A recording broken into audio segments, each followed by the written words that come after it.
But let me tell you the limits, so that Allah would not criticize you the way He criticized the Christians, saying, فَمَا رَأَوْهَا حَقَّ رَعَايَتَهَا. They did not observe it the way they had to observe it. They did not observe the limits. You want khalwa, you want isolation, wake up 2 hours before dawn. Come privately, intimately, talk to me. You want khalwa, you want isolation, I have ordained for you i'tikaf. And I have not set any limit for it. From 3 days to whatever time you want in a mosque, you fast and you do i'tikaf. You want more than this. You want something even more, okay, there are lots of mustahabbat you can do. You have to purify your heart. You have to be forgiving. You have to be soft. You have to care about other people. وَيَدْرَؤُونَ بِالْحَسَنَةِ السَّيِّئَةِ. If they see evil, they do not respond with evil. If they see harsh, they do not respond with harsh. يَدْرَؤُونَ بِالْحَسَنَةِ السَّيِّئَةِ. With goodness, they drive away evil. These are extras.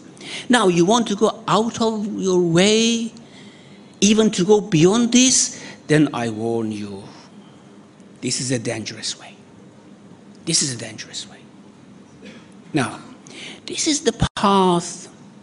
The path that A'imma alayhimus salam laid down for us is very clear. Very clear.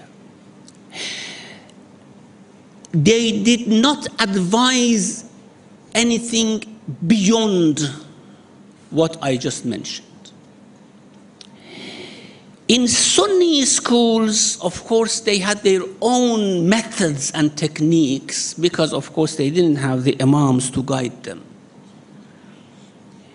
They have techniques that gave them some power to somehow go beyond the surface of this world and find some sort of ma'rifah. Of course, when you find some ma'rifah, you don't say ma'rifah of what? Ma'rifatullah, is it ma'rifatullah? Is it ma'rifatul malaika? Is it? The other world is a very strange world. When you somehow, your soul, your heart moves on beyond this world, you are faced with a really, really unfamiliar world. You don't know what you see. You don't know what you feel. That is why in the Sunni world, they said you never go this path without a sheikh. You should have a sheikh. Because this is not a world that you can go it on your own, go it alone. The sheikh should tell you the experiences that you have. What is it? They have to explain it for you. What type of experience is it? It is famous that one of the great mystics, by Yazid or Junaid, I don't remember now, he was making a wudu. Of course, I don't know whether these myths are correct or not, but it's written in books. Making wudu, but there's a point, whether it's true story or wrong story, there's a point here that the mystics have tried to convey to us. He was making a wudu, and one of his students suddenly went to sajda and said, Subhana Rabbi al-A'la. And Junaid said, what has happened? He said, I saw the light of Allah. Junaid said, you poor man, this was the light of my wudu you saw. Because al-wudu nur, wudu is light. You saw that. They say if you go this path without a sheikh, without a peer, without a leader, without a teacher, as Hafiz says, Sayr in marhale bi hamrahi khazr makun, this is one of the famous poems of Hafiz. Do not go through this stage without khazr accompanying you. Because it's darkness, things that you cannot explain. things that you cannot explain brings me to one other concept. Mystical experiences do not give us direction, give us pleasure, give us feeling, they fill us with some sort of elation. We feel that we are closer to Allah subhanahu wa ta'ala. Things that cannot be described. Certainly, things in Irfan cannot be described. However, have you ever seen a Christian mystic? Well, mysticism is not something about Islam. It's in every religion. This is something which is born with human being.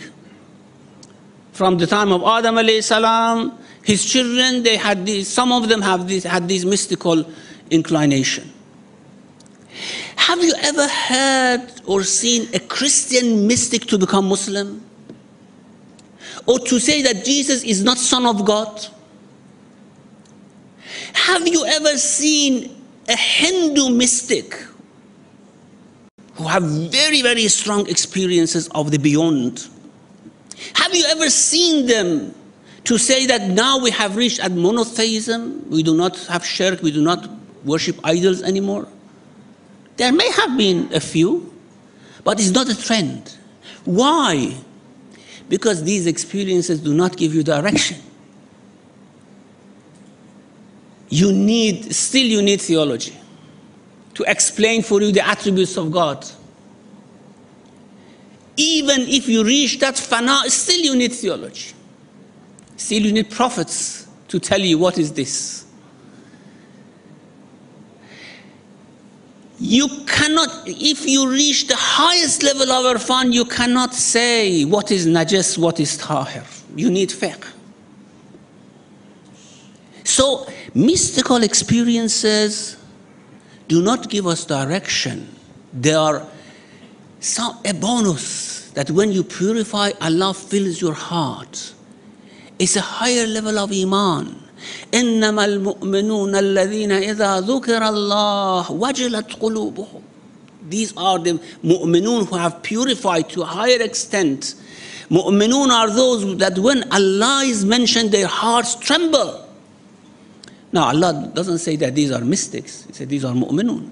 But mu'minun of a higher caliber, of a higher level. So, if this is the case, if anyone comes and tells us that by kashf, by unveiling, I realize that the truth is in this and not in that, that the ruling is this and not that, we cannot accept it from them. A Christian mystic will come and tell us that Jesus is Son of God. An Ash'ari mystic remains Ash'ari, a Mu'tazili mystic remains Mu'tazili, a Shi'i mystic remains Shi'i, a Sunni mystic remains Sunni. So mysticism cannot give us direction. It's just experience, it's feeling, it's good. It's the aim, but this has to be accompanied with direction. Okay, let's come back to Shaykh now.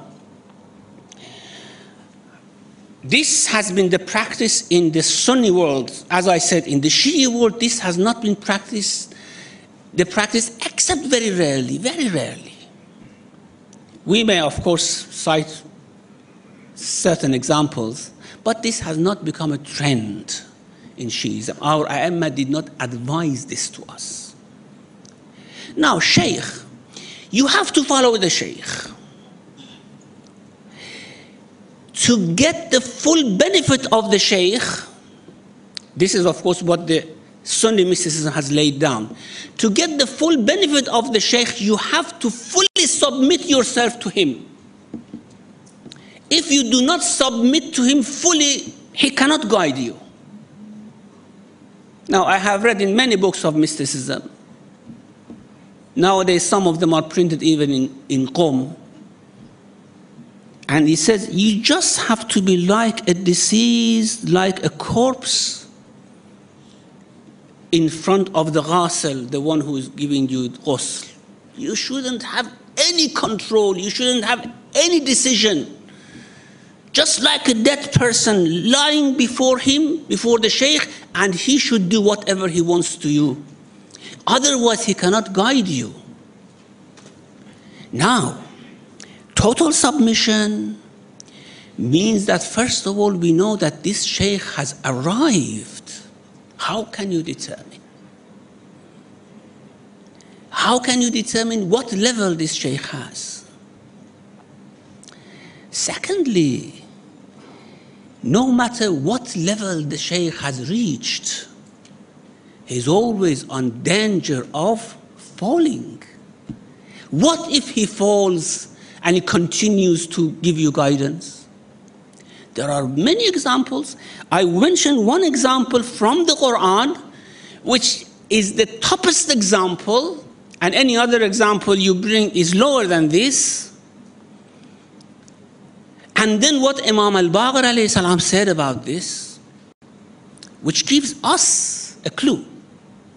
There's a verse in Surah Al-A'raf, وَاتْلُ عَلَيْهِمْ نَبَعَ الَّذِي آتَيْنَاهُ آيَاتِنَا فَانْسَلَخَ مِنْهَا فَأَتْبَعَهُ الشَّيْطَانُ فَكَانَ مِنَ الْغَاوِينَ وَلَوْ شِئْنَا لَرَفَعْنَاهُ بِهَا.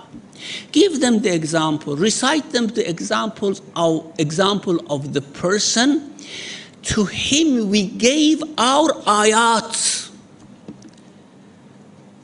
It's absolute, our ayat. And that's why the exegetes and the traditions tell that he was given al-ismul a'zam. Not even all prophets are given al-ismul a'zam. You cannot name a mystic who would have been given al-ismul a'zam. We have a very limited number of mystics in history who have claimed that they had ismul a'zam. I don't know whether what they experienced was ismul a'zam or not. Now, the tradition tells us he was given al-ismul a'zam, and whenever he called, Allah responded. فَيُسْتَجَابُ لَهُ. There was no mistake. Whatever he asked, Allah gave him. However, it came a time فَانْسَلَخَ مِنْهَا. Now, mystics are not ma'sumin, no matter what level they reach. They are not ma'sumin. فَانْسَلَخَ مِنْهَا. فَإِنْسَلَاخ means coming out of one's skin. These ayat were so merged in him that it was like being his skin part of it. But he struggled out of it. He peeled himself out of these ayats. And shaitan followed him. Imam al-Baqir alayhi salam says, well, they say this is about Bal'am ibn Ba'ura, one of the great mystics of the time of Musa alayhi salam. And Imam al-Baqir alayhi salam says, إِنَّمَا هُوَ مَثَلٌ ضَرَبَهُ اللَّهُ. This is not limited to Bal'am. This is a masal. Not that it is not a real story. Bal'am is given as a masal to know that this is possible. And this happens.